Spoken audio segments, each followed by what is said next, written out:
cerita setelah memenangkan itu, Rasulullah mengeluarkan hadis yang lebih luar biasa lagi. La tuftahanal Konstantiniyah, fala ni'mal amiruha, wala ni'mal jaishu dzalikal jaish. Akan ditaklukkan kota Konstantinopel oleh kalian. Pasti kalian akan menaklukkan kota Konstantinopel. Sebaik-baik pasukan, sebaik-baik panglima adalah panglimanya. Sebaik-baik pasukan adalah pasukannya. Ini kemudian disampaikan pada para sahabat, lalu kemudian para sahabat berlomba-lomba ingin menaklukkan kota Konstantinopel. Siapa saja yang berlomba-lomba? Yang pertama namanya Abu Ayyub Al-Ansari. Abu Ayyub Al-Ansari adalah orang yang mendapatkan kehormatan ketika Rasulullah hijrah dari Mekah ke Madinah, maka Rasulullah nginep di rumahnya Abu Ayyub selama 7 bulan. Jadi Anda bayangkan, 7 bulan Rasulullah nginep di rumahnya Abu Ayyub. Itu seluruh Madinah iri sama Abu Ayyub. Kalau perang, Abu Ayyub bawa bendera la ilaha illallah Muhammad Rasulullah sebagai penanda bahwa Nabi ada di situ. Jadi ketika perang, biasanya Nabi bawa bendera putih la ilaha illallah Muhammad Rasulullah sebagai penanda bahwa pemimpin perangnya ada di situ. Nah, itu kerjanya Abu Ayyub, megangi bendera Nabi Shallallahu alaihi wasallam. Ketika Nabi wafat, Abu Ayyub sudah berusia 80 tahun. Ketika sudah berusia 80 tahun, ya kira-kira seumur dengan Pak Haji gitu ya. 80 tahun kemudian ada di situ, tiba-tiba kemudian Abu Ayyub mendengar Muawiyah anaknya, namanya Yazid bin Muawiyah, pengen pergi ke kota Konstantinopel, pengen menaklukkan kota Konstantinopel. Maka Abu Ayyub bilang, "Anak muda, bapak mau ikut." Yazid bilang, "Kenapa bapak mau ikut?" "Saya mau ikut berjihad." Yazid bilang, "Sudahlah pak, bapak nggak usah ikut lagi pak, biar kami saja yang muda-muda ini pak. Nanti kalau bapak ikut, bapak nambah beban." "Enggak, bapak mau ikut." "Kenapa bapak ini maksa-maksa betul mau ikut?" Lalu Abu Ayyub bilang, "Saya punya janji kepada Rasulullah Sallallahu Alaihi Wasallam yang belum saya tunaikan, maka saya pengen menunaikan janji saya pada Rasulullah Sallallahu Alaihi Wasallam." Lalu kemudian janjinya apa pak? "Rahasia, pokoknya saya mau ikut." Dibawalah Abu Ayyub, di tengah jalan Abu Ayyub sekarat. Ketika sekarat, Abu Ayyub bilang pada Yazid, "Yazid, mayat bapak nanti kalau sudah meninggal jangan dimakamkan dimanapun, bapak tidak ridho. Tapi ini adalah wasiat terakhir bapak, mayat bapak tolong naikkan ke atas kuda yang paling kuat dan yang paling cepat yang kamu mampu, maka larikan kuda itu ke tempat yang paling dekat dengan tembok Konstantinopel, makamkan mayat bapak di sana supaya tunai janji bapak pada Rasulullah Sallallahu Alaihi Wasallam." "Apa janji bapak?"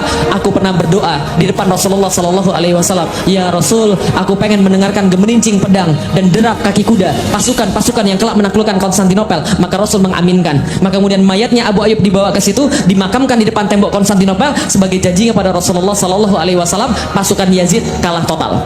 Berikutnya kemudian Maslamah bin Abdul Malik pada tahun 717 bawa 120.000 pasukan pergi ke Konstantinopel, pengen menaklukkan Konstantinopel, nggak mampu juga, kalah total juga. Berikutnya Harun al-Rasyid, Yazid, Murad, mereka semua mencoba menaklukkan Konstantinopel, tetap nggak bisa juga. Lah kenapa? Konstantinopel adalah tempat yang sangat kuat sekali.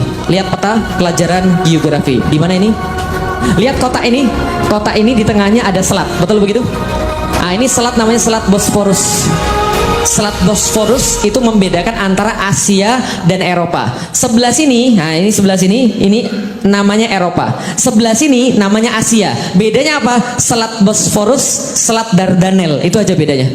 Jadi kalau seandainya sebelah sini sudah Asia, sebelah sini Eropa, maka Konstantinopel itu terletak di tengah-tengah antara Asia dan Eropa. Satu-satunya kota yang terletak di antara Asia dan Eropa sampai sekarang adalah kota Konstantinopel. Kalau di zoom in kira-kira begini. Nah, ini kotanya.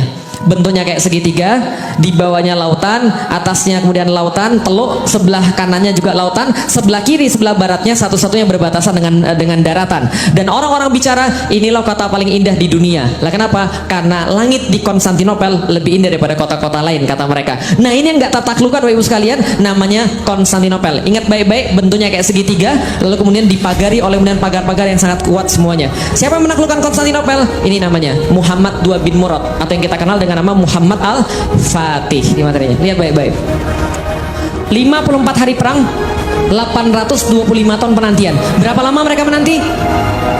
825 tahun. Semenjak keluar dari lisan Rasulullah Sallallahu Alaihi Wasallam, la tuftahanal Konstantiniyah, akan takluk kota Konstantinopel. Saat itu sekelompok orang Muslim percaya, yakin, tapi yang lain mencaci maki, lalu bilang begini, "Ngaya lu, nggak mungkin, stres, gila." Paham dulu sekalian?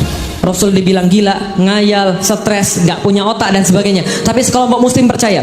Mereka mewariskan keyakinan mereka generasi demi generasi. Kemudian mengatakan pada mereka, nak, kamu lanjutkan perjuangan. Nak, kamu lakukan perjuangan. 825 tahun setelahnya, kemudian datang seorang pemuda 21 tahun masuk ke dalam kota lalu berkata, Rasul kami tidak pernah bohong.